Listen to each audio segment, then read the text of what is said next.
When I was a young journalist decades ago, training to cover Washington, one of my mentors offered sage advice when it comes to U.S. intelligence and diplomacy. Things often aren't what they first seem. Those words echo in my brain today as much as they did that first day. And following the news recently, I realize they are just as relevant today, with hysteria regarding presidential lawyer Rudy Giuliani, Clarence Thomas, Joe Manchin, Rudy Giuliani among guests at second state visit under Trump, missing piece to the Ukraine puzzle. State Department's overture to Rudy Giuliani. Biden blasts Trump, demands he release transcript of call with foreign leader. Moore's contacts with Ukraine's government. The coverage suggests Giuliani reached out to new Ukrainian President Volodymyr Zelensky's team this summer solely because he wanted to get dirt on possible Trump 2020 challenger Joe Biden. Julian Castro. It's time for House Democrats to do something about Trump. Warren. Congress is complicit with Trump by failing to act. Sanders to join teachers, auto workers striking in Midwest. Moore and his son Hunter's business dealings in that country. Advertisement politics or law could have been part of Giuliani's motive, and neither would be illegal. But there is a missing part of the story that the American public needs in order to assess what really happened. Giuliani's contact with Zelensky advisor and attorney Andrei Yermak this summer was encouraged and facilitated by the U.S. State Department. Giuliani didn't initiate it. A senior U.S.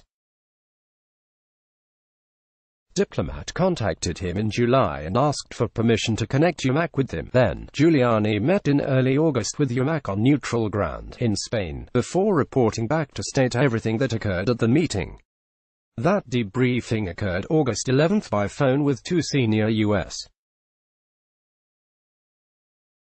diplomats, one with responsibility for Ukraine and the other with responsibility for the European Union, according to electronic communications records I reviewed and interviews I conducted. When asked on Friday, Giuliani confirmed to me that the State Department asked him to take the Yermak meeting and that he did, in fact, apprise U.S. officials every step of the way. Advertisement. I didn't even know who Yermak really was, but they vouched for him. They actually urged me to talk to him because they said he seemed like an honest broker, Giuliani told me. I reported back to them, the two state officials, what my conversations with Yermak were about. All of this was done at the request of the State Department, so, rather than just a political opposition research operation, Giuliani's contacts were part of a diplomatic effort by the State Department to grow trust with the new Ukrainian President Zelensky, a former television comic making his first foray into politics and diplomacy. Why would Ukraine want to talk to Giuliani, and why would the State Department be involved in facilitating it, according to interviews with more than a dozen Ukrainian and U.S. officials. Ukraine's government under recently departed President Petro Poroshenko and now Zelensky has been trying since summer 2018 to hand over evidence about the conduct of Americans they believe might be involved in violations of U.S. law during the Obama years. The Ukrainians say their efforts to get their allegations to U.S. authorities were thwarted first by the U.S. Embassy in Kiev, which failed to issue timely visas allowing them to visit America. Then the Ukrainians hired a former U.S. attorney, not Giuliani, to hand-deliver the evidence of wrongdoing to the U.S. Attorney's office in New York, but the federal prosecutors never responded. The U.S. attorney, a respected American, confirmed the Ukrainian story to me. The allegations that Ukrainian officials wanted to pass on involved both efforts by the Democratic National Committee to pressure Ukraine to meddle in the 2016 U.S. election, as well as Joe Biden's son's effort to make money in Ukraine while the former vice president managed U.S.-Ukraine relations. The retired U.S. attorney told me. Eventually, Giuliani in November 2018 got wind of the Ukrainian allegations and started to investigate. As President Trump Donald John Trump Julian Castro, it's time for House Democrats to do something about Trump. Warren, Congress is complicit with Trump by failing to act. Sanders to join teachers, auto workers striking in Midwest. Moore's highest profile defense attorney, the former New York City mayor, often known simply as Rudy, believed the Ukrainians' evidence could assist in his defense against the Russia collusion investigation, and special counsel Robert Bob Swan Mueller Lewandowski says Mueller report was very clear in proving there was no obstruction, despite having never read it. Fox's Kavuta roasts Trump over criticism of network. Mueller report fades from political conversation. Moore's final report. So Giuliani began to check things out in late 2018 and early 2019, but he never set foot in Ukraine. And Ukrainian officials leaked word that he was considering visiting Ukraine to meet with senior officials to discuss the allegations, and it got politicized in America. Giuliani abruptly called off his trip. He stopped talking to the Ukrainian officials. Since that time, my American and foreign sources tell me, Ukrainian officials worried that the slight of Giuliani might hurt their relations with his most famous client, Trump.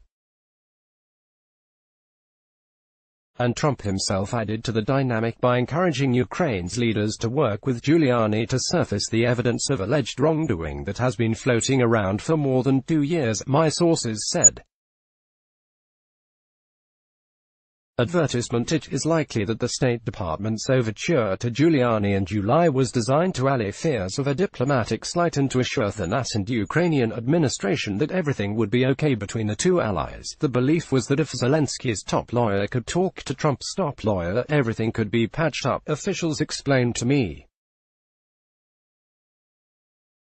Ukrainian officials also are discussing privately the possibility of creating a parliamentary committee to assemble the evidence and formally send it to the U.S.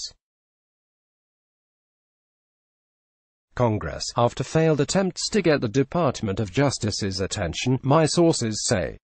Such machinations are common when two countries are navigating diplomatic challenges, and often extracurricular activities with private citizens are part of the strategy, even if they are not apparent to the American public. So the media stories of Giuliani's alleged political opposition research in Ukraine, it turns out, are a bit different than first reported.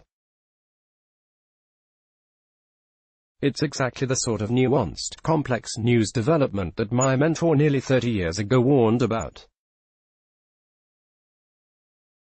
And it's too bad a shallow media effort has failed to capture the whole story and tell it to the American public in its entirety. Advertisement. It's almost as though the lessons of the now debunked Russia-Trump collusion narrative never really sunk in for some reporters. And that is a loss for the American public. The continuing folly was evidenced when much attention was given Friday to Hillary Clinton's tweets suggesting Trump's contact with Zelensky amounted to an effort to solicit a foreign power to interfere in the next election. That tweet may be provocative, but it's unfair. The contacts were about resolving what happened in the last election and the last administration, and if anyone is to have high moral ground on foreign interference in elections, Clinton can't be first in line. Her campaign lawyers caused Christopher Steele, a British foreign national desperate to defeat Trump, to be hired to solicit unverified allegations from Russians about Trump as part of an opposition research project, and then went to the FBI to trump up an investigation on Trump and her party leaders. The Democratic National Committee asked the Ukraine embassy to also try to dig up dirt on Trump. That's not a record worthy of throwing the first punch on this story. The truth is, getting to the bottom of the Ukraine allegations will benefit everyone. If the Bidens and Ukraine did nothing wrong, they should be absolved. If wrongdoing happened, then it should be dealt with. The folly of the current coverage is preventing us from getting the answer we deserve. John Solomon is an award-winning investigative journalist whose work over the years has exposed U.S. and FBI intelligence failures before the Sept. 11 attacks, federal scientists' misuse of foster children and veterans in drug experiments, and numerous cases of political corruption. He serves as an investigative columnist and executive vice president for Video The Hill. Follow him on Twitter at @JSolomonReports. Let's block ads. Why?